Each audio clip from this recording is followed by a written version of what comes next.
Rudolf. You probably know me as a commentator or streamer. That's what I mainly do nowadays as my full-time job. But before I've turned into a content creator, I was a chess kid like you, and I'd like to take you through some of the main points in my chess career, in my chess life, and what I have learned from it in terms of motivation and how to thrive under pressure. So let's bring out some pictures because I have a photo album for you to show. This is my sister and myself. That's me. Oh, my hand is disappearing.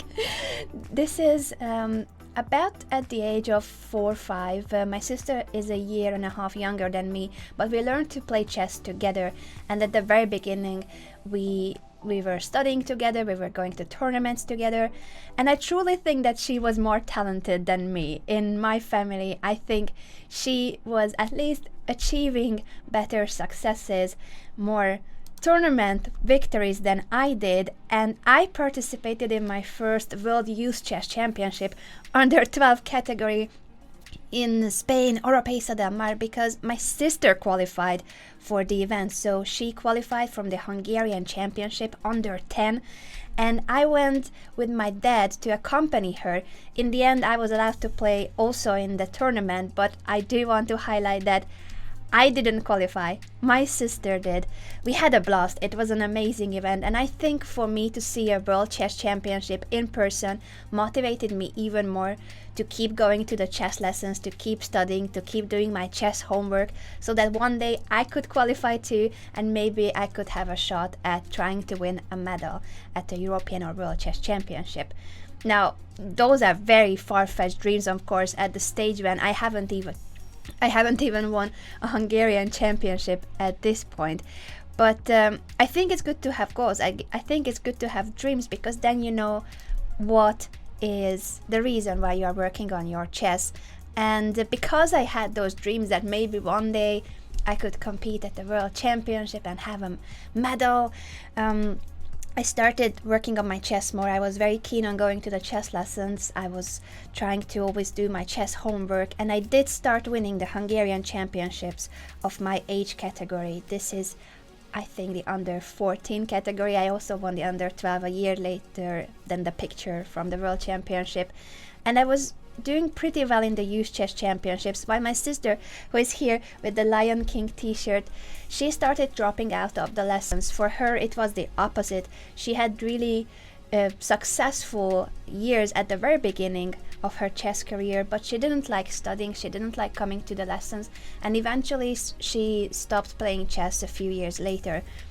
She still likes it as a game, but she didn't like the part about having to study chess. And without hard work, without studying, one cannot continue improving. So I do think that at the very beginning as a kid, talent matters, but then it's all about the lessons, the practice, the work that you put into your chess. She then turned into a sign language interpreter. She ran a book publishing company, and she has all these other interests like film theory and film studies, which she studied at university. So she has turned her chess career into something that is another fascinating and successful career.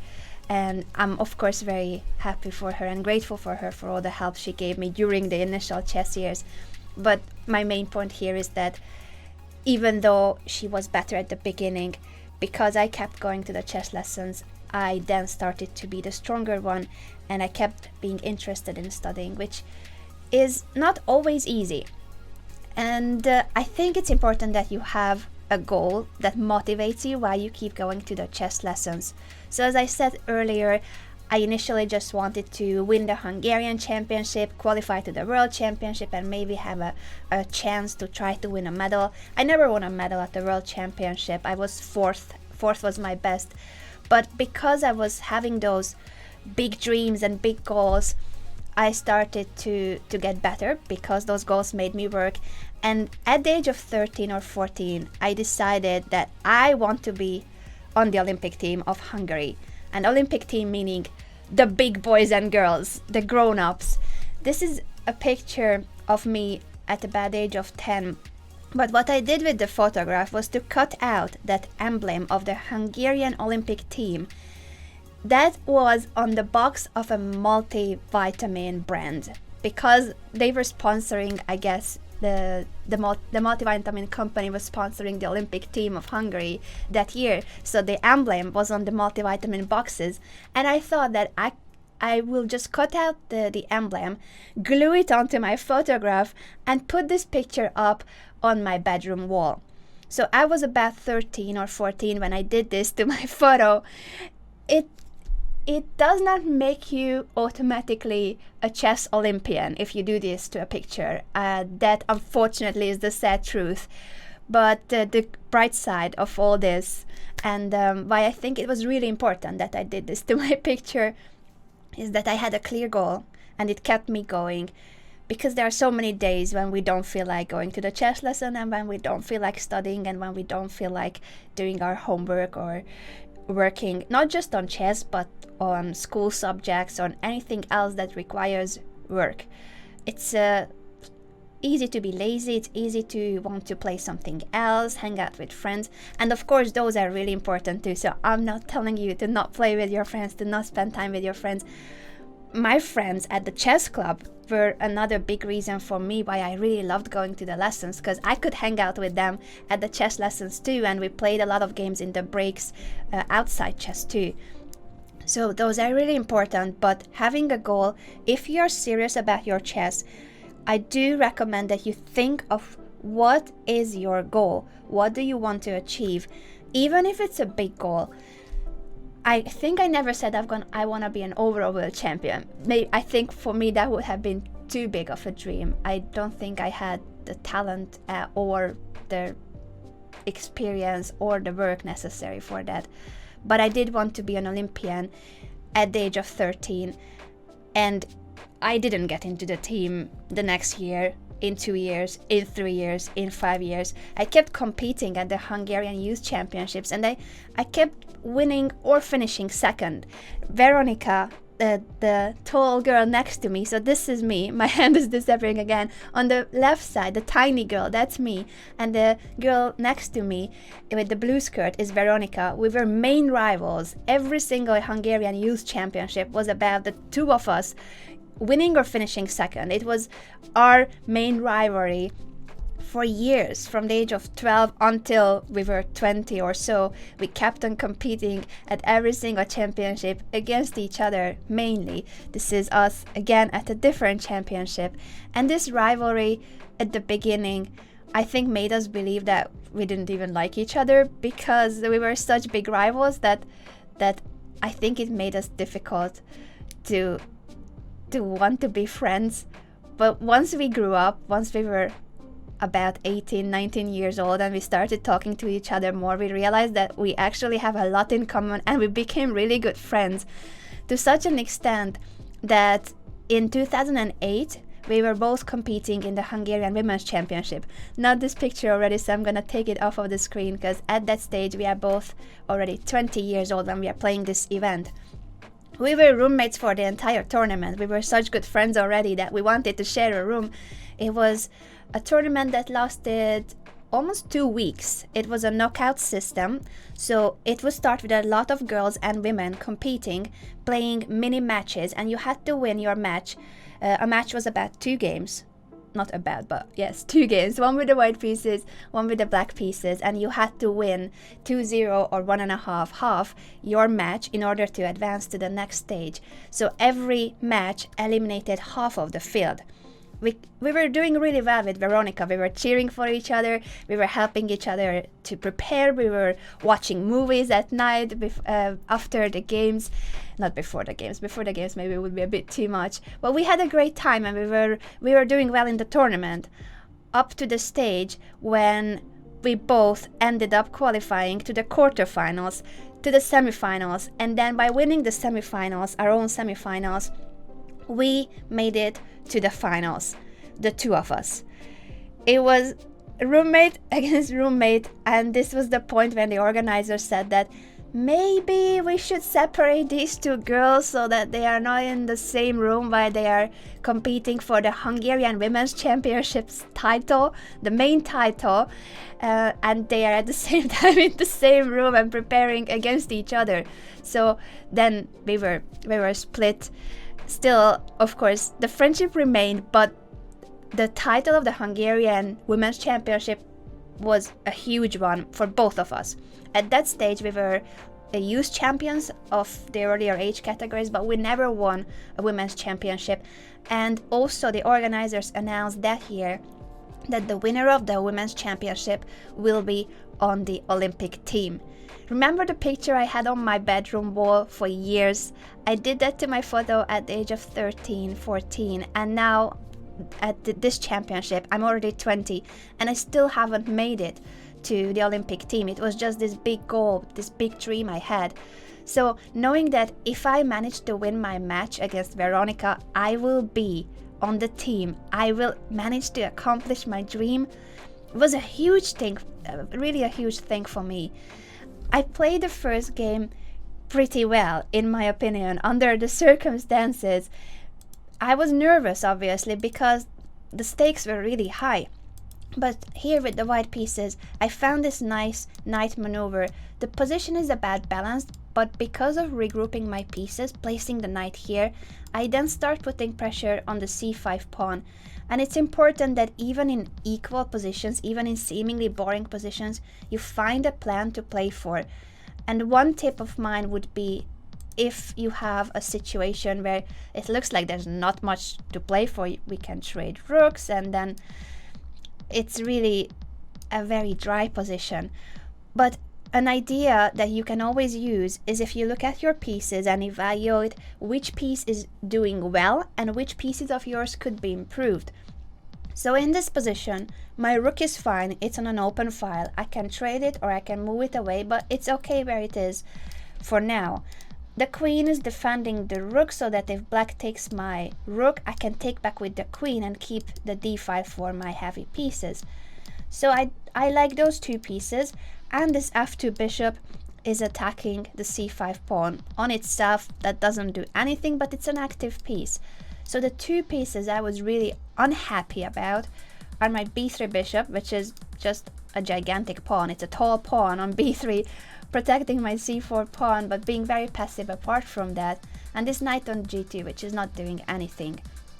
And that's why this knight maneuver I think is important, because it takes a few moves, it takes a few tempi, but after placing the knight on d3, at least that knight will have a job. And it's so important that you make your pieces collaborate together, be a team, and that they are an active part of the game. So improve your pieces as much as you can, maximize their potential, and by improving your pieces, you will be improving your position too. A few moves later, just by improving the knight and putting pressure on my opponent's pawn, she started to make a few inaccurate moves and went for this aggressive plan instead of trying to defend the c5 pawn. And that aggressive plan led to a situation where I can win the pawn, and by taking it with the knight, I'm also protecting the pawn she was trying to get on e4. So this is now a pawn up for white, and a few moves later she made this mistake. Can you spot why e5 was a big mistake, and it allows white to win even more material, even more than the pawn that I already have? I hear you. Yes, that is the one. It opens up the diagonal toward the king. So in this position, c5 check, a discover check, and attacks the knight at the same time, is winning a piece. Black has no way of not losing the knight. You cannot play knight d5 either, because white will take it.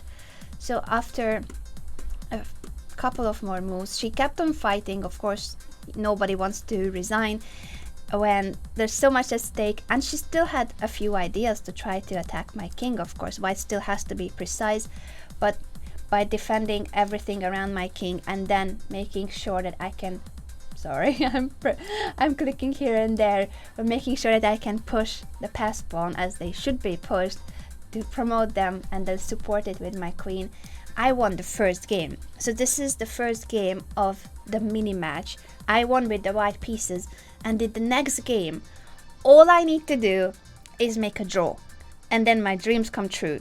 So it's 2 games each match, and because I'm already leading 1-0, in the next game, I only needed half a point. Do you think I managed? Do you think I managed to make a draw and become the Hungarian champion and get into the Olympic team?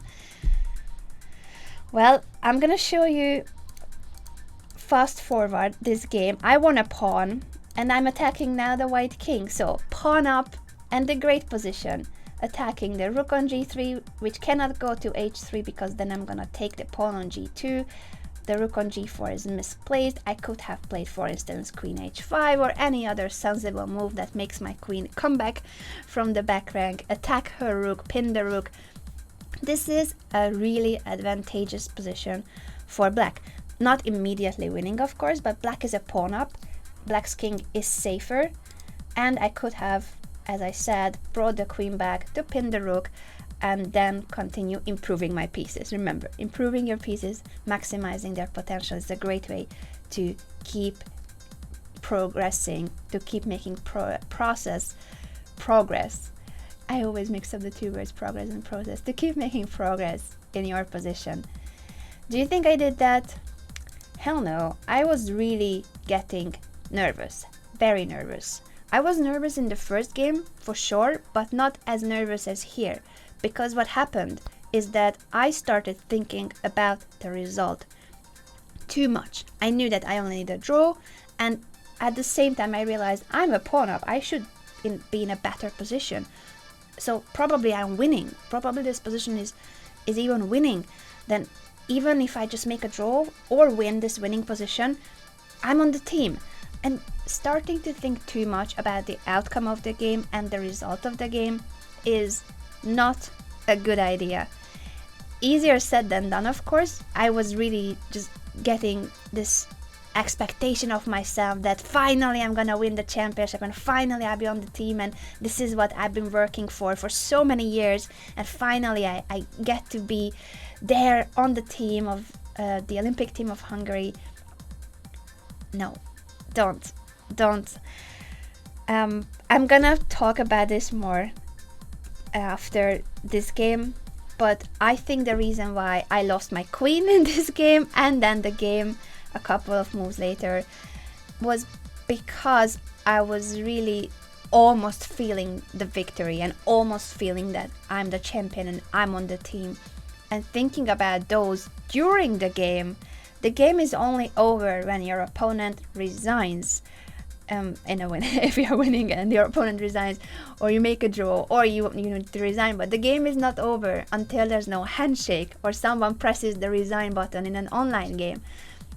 So one of my tips for you would be to try not to think of the result, which is super difficult because thoughts come and go, and the thought of feeling like you are winning when you have a good position and you want to win so much. So it's great to want to win, but to keep thinking about the result will not help you find the best plan, the best move. And all you need to do during a chess game is to always find the next right move, and it's one good move at a time until the game is over.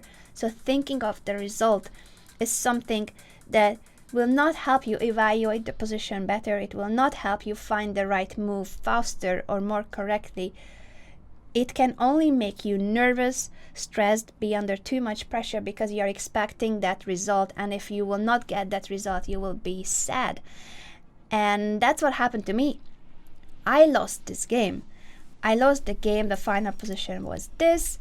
I only have a rook for the queen, and I had to resign, and that meant that Veronica tied the score in the match, in a match where I was leading and I was almost on the team. Now the score is 1-1, and on top of that, it was the final day of the championship. All the classical games, so we played these 2 games in classical time control, they were on separate days, but if it's a tie, if the match was tied, a tiebreaker had to be played right after this game. So I not only lost my spot on the Olympic team. At least it felt like that, because I spoiled my chances in a winning or better position. I only needed a draw and I lost the game. And now, after losing this game and being really sad, and I was on the verge of crying for losing the game and how much I thought I lost with it. I lost my chance to make it to the team. But the tiebreakers were coming anyway. So I had about 15 minutes before the tiebreakers, rapid games of tiebreaks would start against Veronica. So we needed to decide who will be the champion after 1-1. And psychologically, I think it was extremely difficult to get back to a balanced state in which I can keep competing, for the reason that I've just lost this game. And in 15 minutes time, I'm going to be playing in rapid against the same opponent who has just beaten me, and she has just fought her way back into the match. So I do want you to think about how do you find ways in which you can calm yourself down, because there will be moments in your chess career and also in school, about exams, or at music performances, at work, whatever you have as hobbies, pastimes, or other careers. There can be moments of high pressure where you need to find a way in which you somehow calm yourself so that you don't feel that negative feeling, the emotions of stress, pressure, and the expectations of yourself toward you, that you want to perform as well as possible, expectations of the parents, expectations of friends. There's a lot always that goes on psychologically in chess and outside chess, and therefore it's extremely important that you find a way in which you can just be back to your balanced, calm state. And what I did, I got a big hug from my parents, because they were there to pick me up and celebrate the win with me. I did not win, I didn't become the champion, but they gave me a big hug. And then, because I wanted to go outside, take some fresh air, they said, yeah, go ahead. And I just wanted to be on my own for a few minutes. I went outside of the hotel that was the venue of the championship, and I was just trying to take deep breaths. I didn't know anything about meditation or yoga at the time, but it feels good to take a deep breath and slowly exhale it out. So I was doing these breathing practices without even knowing why I'm doing it, but it did help me feel better a bit. And try not to think about the game, because I've just lost this game, so I had to forget about this game, calm myself down, not to be sad, not to start crying, not to worry too much, but just think of it as, okay, blank page, new game starts, don't think about this one, you still have a chance. If you win the tiebreaks, you still can become the champion, but don't think too much of what you have just lost. So by doing that breathing practice, which I only just decided to do because I felt like it was making me feel better, and it did help me feel better, I then went back to the playing hall and started playing the first rapid game with the white pieces. I was calmer, but still I got into trouble in the game. So as much as you manage to calm yourself down, it doesn't guarantee you're gonna be winning your game. I played this game pretty bad. My opponent won my queen for 2 rooks. I have 2 rooks, but it's a queen and 2 pawns that she has for the 2 rooks. So black is doing better, and she kept outplaying me in this game to an extent where now black has these 2 strong passed pawns supported by the queen, and white is pretty much lost. My only chance was to create some kind of a pattern with the 2 rooks where I could give constantly checks to the black king. So I'm threatening to give a few checks at least. One of my rooks is cutting the king, and with the other I'm trying to give checks. And I managed, because she made this final mistake in the game, after which I gave this check and then doubled rooks on the 5th rank. And now the idea is that whatever black does, she gave this check and offered a draw because she knew that whatever happens, she will not be able to prevent that I give perpetual checks. So she's about to promote. She's almost winning the game. This is queen next move, but I'm just in time to give constant checks to her king. So once again, it's one rook that's cutting the king, it's boxing it in, and the other giving the checks, and the two helping each other to be protected. That's the only reason why I can keep giving checks. This is a draw. Later on, of course, I figured out there were a million ways for black to win the game. Even in the almost final position, black had a win, but she missed her winning chances in this game, which meant that we now have a draw in the tiebreakers, and I played a final tiebreaker game with the black pieces. After escaping from a lost position in that rapid game, which I've just showed you, of course I felt relieved. I felt like I have just saved half a point, and that gave me an extra boost of confidence, which I think is very much needed.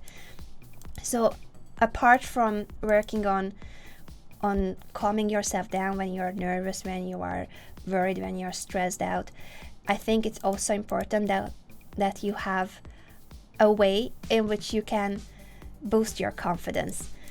And it's, I think, super important in competition, but also at exams, if you need to give a presentation, if you need to have a serious talk with a friend of yours, anything that would be a situation where you may be nervous, you do need that extra boost of confidence. So I do try to, now I'm going to talk about the position in a second, but I do try to boost my confidence in ways that I think help me. For instance, I listen to cheerful music. I like to dance while I'm getting ready in the morning. If I need to, I would look at myself in the mirror and smile at myself and just say that you can do it. Anything that can boost your confidence is great, and it's different from person to person what works. So I've just listed a few of the things that help me, but I do want you to think about what can make you more confident in these situations, but also in your everyday life, because I think a healthy boost of confidence is good.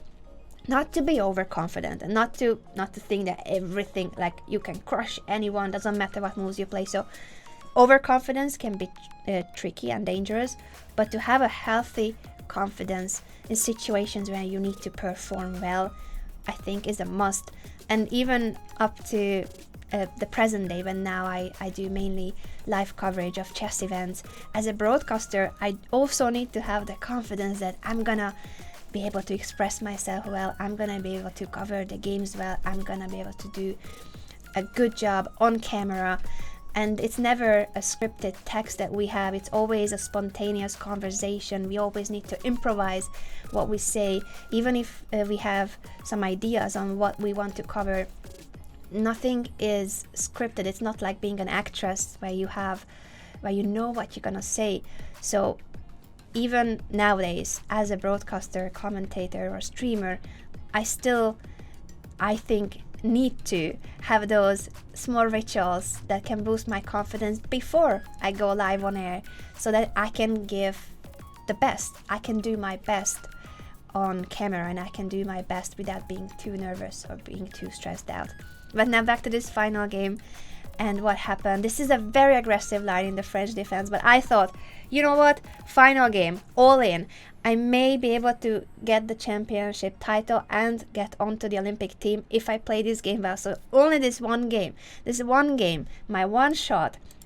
So I went for this very aggressive line, which is about leaving the black king in the center and attacking on the king side. It's a theoretical line, but I wouldn't recommend it to anybody because it's very sharp. So unless you like really sharp positions, don't go for it. I'm not really an aggressive player or a sharp attacking player, but I thought that for the context that I so wanted to get into the team, and I have just escaped from a lost position, psychologically I now had the edge. She had the edge after tying the score in the classical games, but psychologically now I was in a better easier situation because I have just made a draw from a really bad position. So that helped me, and just the little pep talk to myself sometimes in the mirror, or just thinking of achievements that make yourself proud.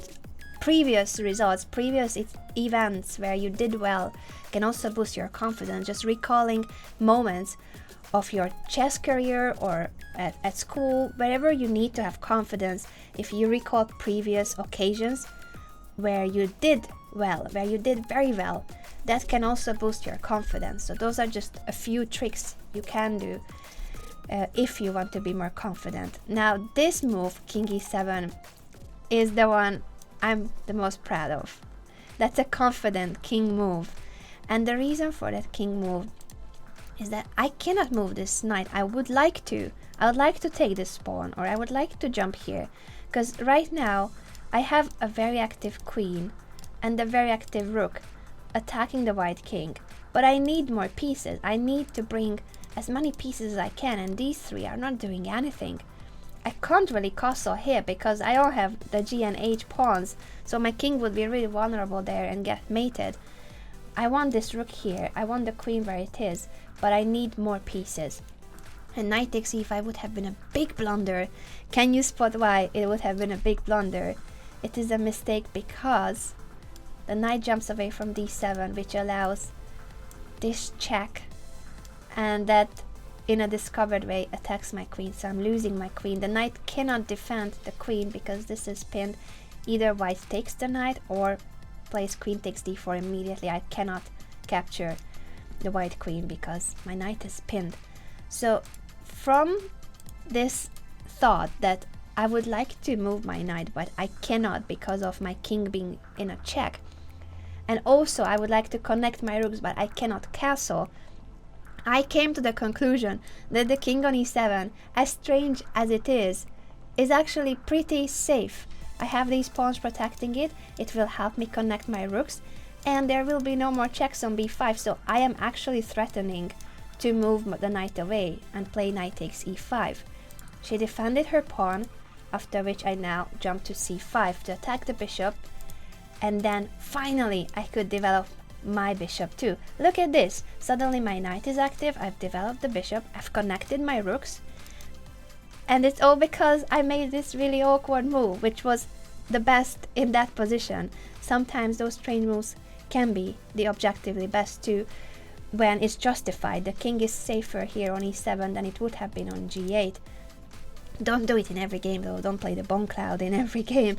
It's just that there are situations where you need to think outside the box and come to conclusions that are not really the most conventional.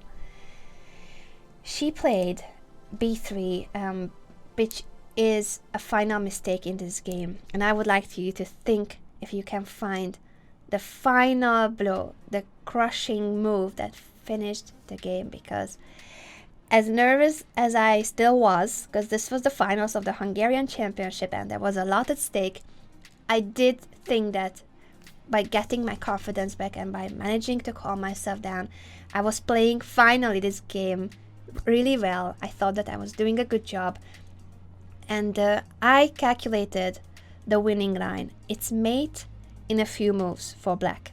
Can you spot it? I calculated it in the game. I saw it, I calculated it, but because there was so much at stake, I recalculated it and recalculated it to make sure that I didn't miss anything. That's how these high pressure situations can be, that you doubt your own evaluation, you doubt whether you actually did it. But once I have checked it about 3 times, the same line, I understood that yes, this is a winning move. Rook takes h2 check, king takes h2, and now the other rook comes to h8. The king has nowhere to go, cannot go to g1. The only move for white would be queen h5, after which rook takes h5 is checkmate. And this final game, this win with the black pieces, rook takes h2, gave me the win and the title for the first time in my life. I won the Hungarian Championship among the grown-ups, among women, and got onto the Olympic team, which from my childhood dream and childhood rivalry against Veronica led me to the team. I'm trying to bring up a photograph. There we go. That's the uniform of the Hungarian Olympic team. Remember that I had the emblem cut out from a box of multivitamins at the age of 13.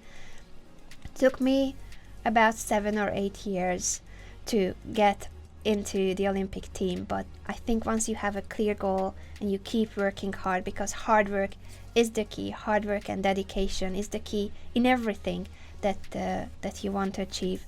So having that goal can help you keep studying chess, doing the exercises, practicing, doing your homework, also when you don't feel like, because when you know that you have this big goal and you want to achieve it, it will help you not get lazy. It will help you not get the feeling that, oh, why would I go to the chess lesson? Like I have so many other things that I prefer doing right now.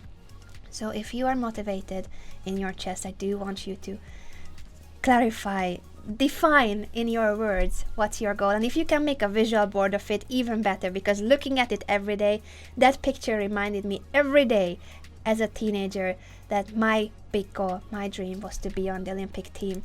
I was on the Olympic team for almost 10 years from that moment on, and it made me meet amazing people like Judith Polgar, who was my childhood role model and then became my friend in the Olympic team. We then covered events like the World Chess Championship match between Magnus Carlsen and Fabiano Caruana. But we not only worked together, we also Skype call each other just to catch up. That would be another story, a fairy tale like story, how my childhood model whom I went to get an autograph as a kid, with whom I really wanted to take a picture. You know, the typical inspiration when someone is your role model, how she ended up being my friend, is another story that I think would be worth talking about. But this video has already been so long that I hope that you learned something from it. I hope that you now have more motivation, more inspiration to work on your chess. And I do ask you to let me know and let yourself know, what is your goal? Why do you study chess? And if you are under pressure, if you are stressed, if you are nervous, what are your ways of calming yourself down? Thank you so much for listening, and I hope to see you next time. Bye.